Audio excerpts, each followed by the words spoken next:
তোমরা জুমার দিন এবং জুমার রাত হলো বৃহস্পতিবার দিবাগত রাত, অর্থাৎ বৃহস্পতিবার সূর্য অস্ত হয়ে গেছে, জুমার দিন শুরু।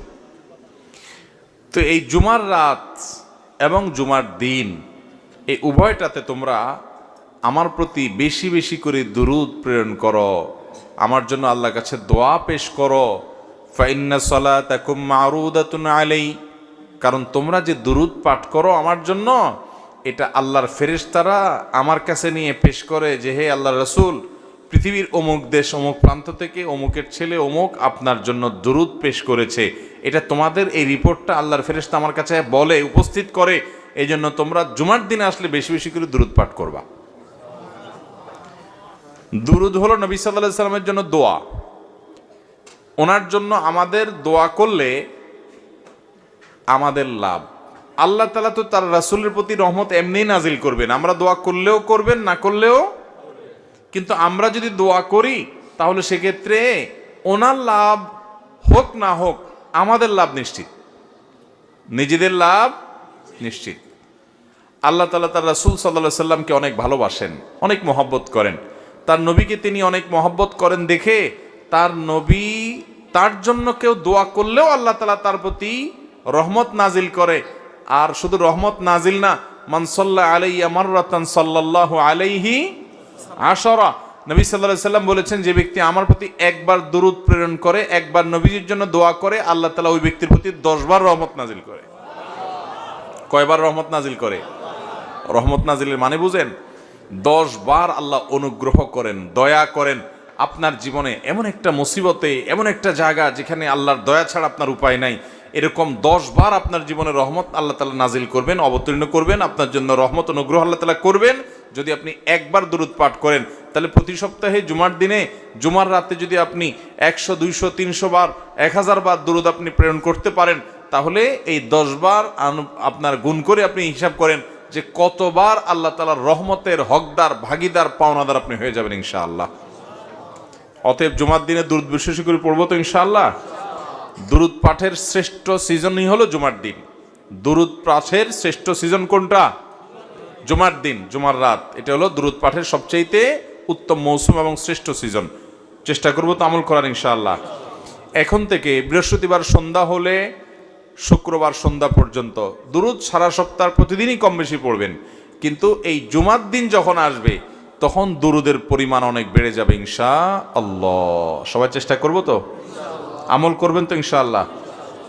এবং যাতে একে অন্যকে স্মরণ করে দিতে পারি সেজন্য পরিবারের সদস্যরা কোন এক ম্যাচে একসাথে আসেন, কোন এক জায়গায় একসাথে থেকে অন্যকে স্মরণ করে দিবেন যে ভাই জুমার দিন শুরু হয়ে গেছে, বৃহস্পতিবার সন্ধ্যা হওয়া মানে জুমার দিন শুরু হয়ে গেছে। অতএব কি আমল শুরু করো?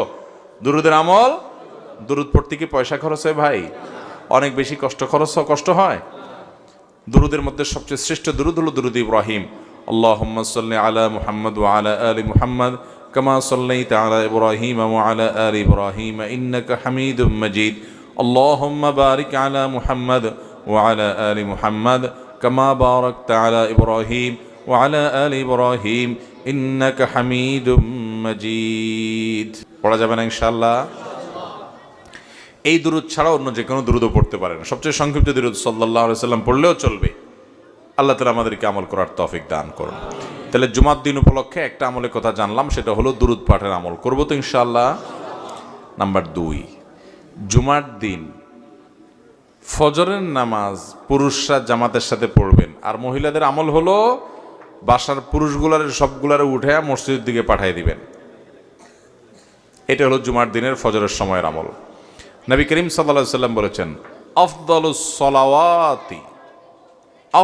সালাওয়াতি ইনদাল্লাহ সালাতুল ফজরি মাআল জামাআতি ইয়াউমাল জুমআহ। যত নামাজ আছে ওয়াক্তিয়া, এই ওয়াক্তিয়া 5 ওয়াক্ত নামাজের মধ্যে আল্লাহর কাছে সবচেয়ে শ্রেষ্ঠ হলো জুমার দিনে ফজরের নামাজ পুরুষরা জামাতের সাথে পড়লে এটা হলো আল্লাহর কাছে সবচেয়ে শ্রেষ্ঠ।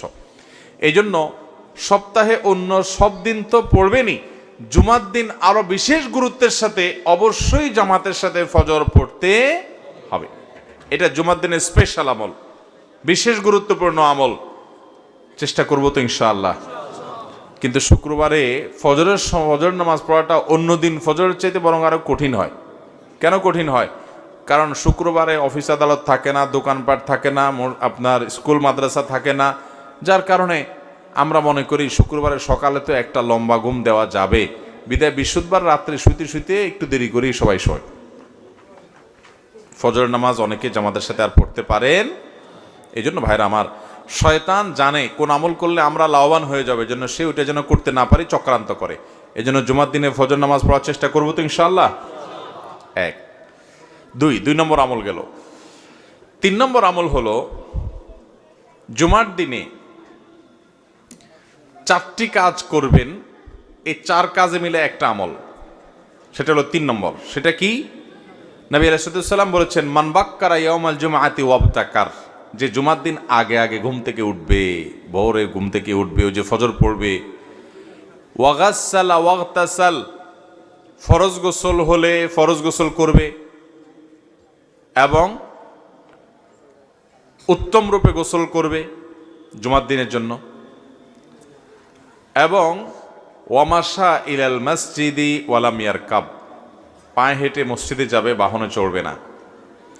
ওয়াদানা মিনাল ইমামি ওয়ালাম ইয়ালগু, ইমামের খুব কাছাকাছি গিয়ে বসবে, আগে আগে যাবে, ইমামের একদম কাছাকাছি গিয়ে বসবে, এবং খুতবা শেষ হবে, নামাজ শেষ হবে, এর মধ্যে কোনো বেহুদা কথা বলবে না, বেহুদা কাজ করবে না। মসজিদে গিয়ে যত সময় সম্ভব 2 রাকাত করে নফল নামাজ পড়বে, কোরআন তেলাওয়াত করবে, ভালো কাজ করবে, বেহুদা কাজ করবে না, চুপচাপ খুতবা শুনবে।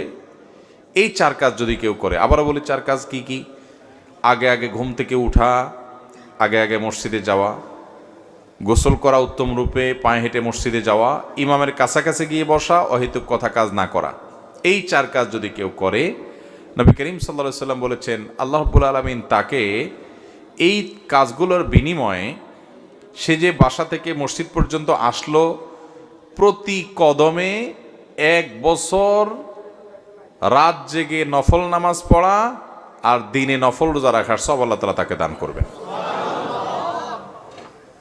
প্রতি কদমের বিনিময়ে। তাহলে আপনার বাড়ি থেকে মসজিদে আসতে যদি 200 কদম হয়, 200 কদম হইলে 200 বছর রাত জেগে তাহাজ্জুদ পড়া আর দিনভর নফল রোজা রাখা, টানা 200 বছর পর্যন্ত করা, এটার সব আপনি পাবেন প্রতি সপ্তাহে চাইলেই। অনেক মুহাদ্দিস এবং অনেক হাদিস বিশ্লেষক ওলামায়ে কেরাম বলেছেন, কোরআন হাদিসে যত আমলের, যত ফজিলতের কথা বলা আছে, এর চাইতে কোনো ফজিলতপূর্ণ আমল আরেকটা আর নাই।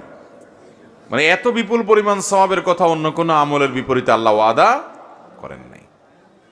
তাহলে জুমার দিনের এই আমলটা করবো তো ইনশাআল্লাহ। আগে আগে ঘুম থেকে উঠা, ওই যে ফজর তো মসজিদে পড়বি, এবং উত্তম রূপে গোসল করা, পায়ে হেঁটে মসজিদে যাওয়া, ইমামের কাছাকাছি গিয়ে বসে খুতবা শ্রবণ করা পর্যন্ত কোনো কথাবার্তা না বলা, তেলাওয়াত জিকির আজকার ইত্যাদিতে মশগুল থাকা, এই কাজটা যদি আপনি করতে পারেন, তাহলে প্রতি কদমের বিনিময়ে 1 বছর নফল রোজা, 1 বছর রাত জেগে নফল ইবাদত করা।